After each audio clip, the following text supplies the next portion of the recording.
विदेश में वसता मारा वाला दर्शक मित्रों ने मनहर पटेल जय भगवान।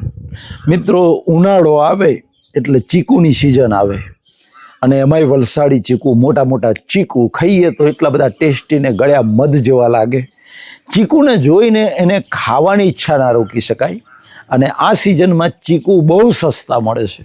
मित्रों आपणे चीकूनो ज्यूस बनावी अने ए ज्यूस पण आपणे पी शकीए छीए।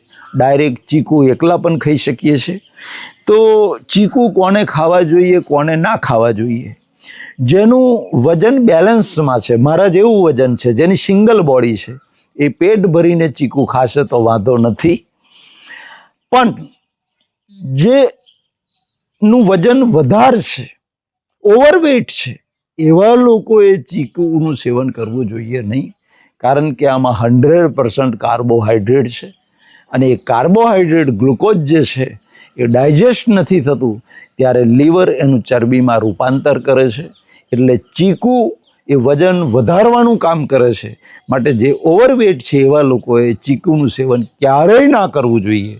બીજું કે ચીકુ વધારે ખાવાથી એક બે ખાવ તો એમાં હાઈ ગ્લુકોઝ છે, હાઈ કાર્બોહાઈડ્રેટ છે, એટલે પચવામાં ભારે છે, જેની પાચન શક્તિ મંદ હોય, જેને હાઇપર એસિડિટી હોય, જેને જમ્યા પછી બ્લોટિંગ થતું હોય, જેને ગેસનો પ્રોબ્લેમ હોય, એવા લોકોએ મિત્રો ચીકુ મહેરબાની કરીને ખાવું ના જોઈએ। જો ચીકુ ખાશે તો એને મંદાગ્નિ થશે, ઇનડાઇજેશન થશે, બ્લોટિંગ થશે।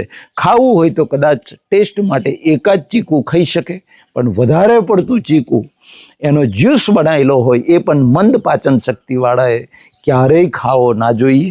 તો મિત્રો આટલી વાત ધ્યાનમાં રાખજો અને પછી ચીકુ ખાશો તો ચીકુ તમારા માટે અમૃતનું કામ કરશે। પરમપિતા પરમાત્મા મારા વાલા દર્શકોને લાભવું, નિરોગી આયુષ્ય આપે, હૃદયથી પ્રાર્થના। मनहर पटेल जय भारत, जय हिंद, जय गुजरात।